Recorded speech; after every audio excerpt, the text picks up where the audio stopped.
Today, ang pag-uusapan natin ay kung paano makaka-avail or kung paano ba maging entitled sa dividends. Tara!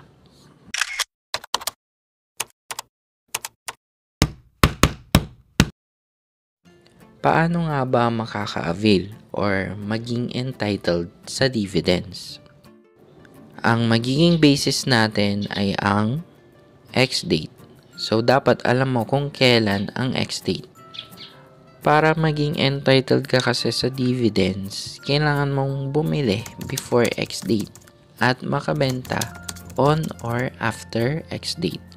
Of course, yung pag-sell is optional. Pwede mo kasi siyang i-hold at antayin yung susunod na bigayan ng dividends.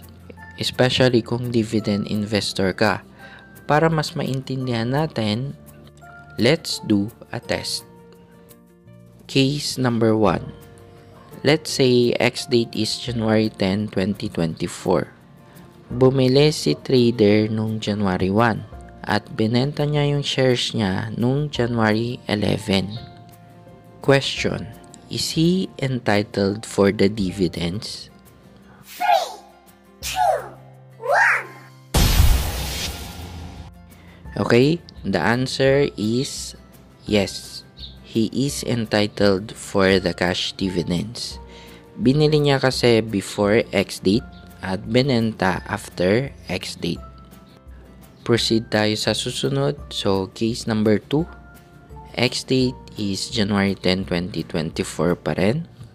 Bumili si trader nung January 5 at binenta nito ng January 9. Question: is he entitled? 3, 2, 1. The answer is no. Hindi siya entitled dahil binenta niya before ex-date. Let's do another example. Case number 3. Ex-date is still January 10, 2024. Bumili si trader nung January 4 at binenta nito nung January 10 at 9:30 a.m. Question: is he entitled for the dividends? 3, 2,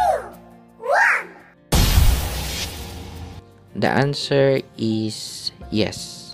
Entitled siya sa dividends. Binenta niya kasi on ex-date or sa mismong araw ng ex-date. Case number 4 naman tayo. Ex-date is January 10, 2024.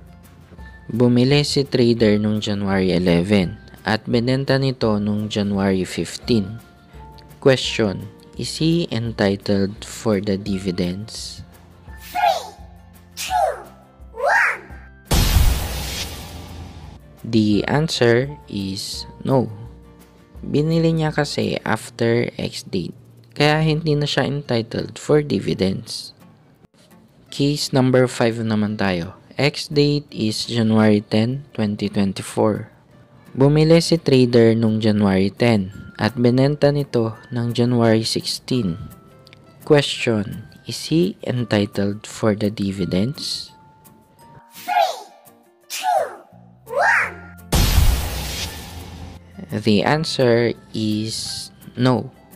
Bumili kasi siya sa ex-date. Dapat before ex-date. So, yan yung mga possible scenario na pwede nyo ma-encounter. Through examples kasi mas madaling ma-visualize or ma-picture yung scenario. And by the way, you need to remember these dates. Number 1 is ex-date. Yan yung magiging basis natin para maging entitled sa dividends. Diyan tayo magbe-base ng buy and sell. Second is payment date. Yan kasi yung araw kung kailan babayaran yung dividends. Take note na ang dividends ay subject to 10% tax. So, may kaltas yung dividends na marireceive mo. At ito pa yung isang tanong, no? Paano mo matatanggap yung cash dividends? Ang cash dividends ay pumapasok sa broker. Automatic siyang nag-a-add sa buying power. Hindi yan pumapasok sa bank, no? Sa broker nila binabayaran.